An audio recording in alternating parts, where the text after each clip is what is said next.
It was upon the backdrop of the American and Irish revivals of the mid-19th century that a Scottish medical doctor in the name of William P. Mackay penned Revive Us Again. The following is a summary of American revivals. In 1857, Jeremiah Lanphier was at a crossroads in his life.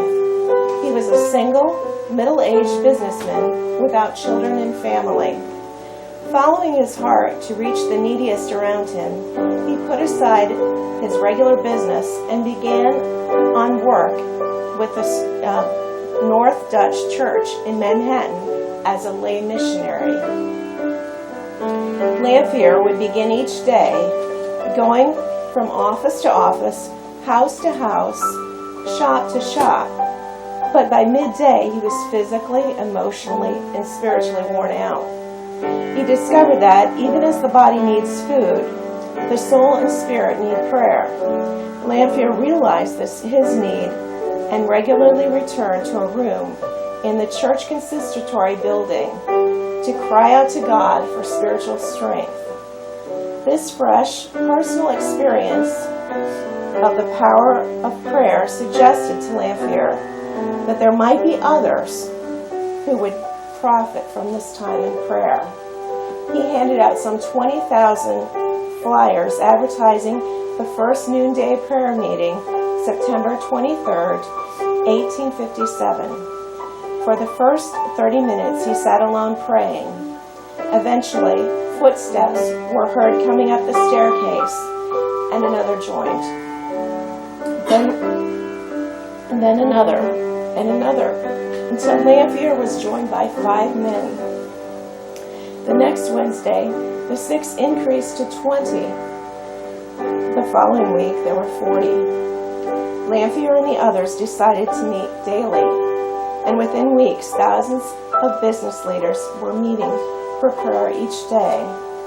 Before long, 100 churches and public meeting halls were filled with noonday prayer meetings. God moved so powerfully that similar prayer meetings sprang up around the nation.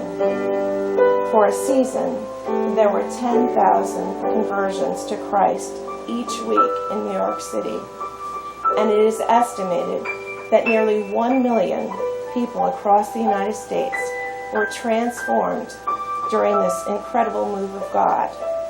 One man's obedience to prayer began a revival that transformed a nation. Amen. We praise thee, O God, for the sign of thy love, for what Jesus foretold and dost now gone above. Alleluia, thine the glory.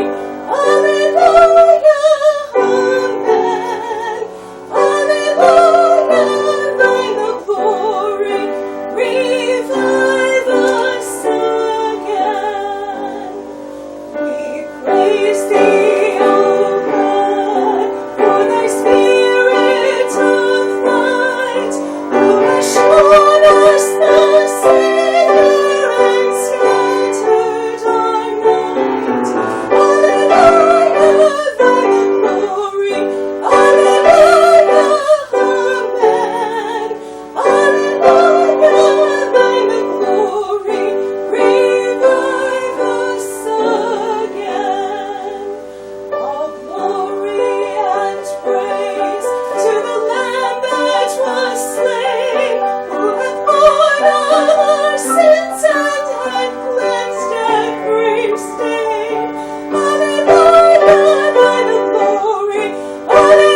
Thank you, Tammy.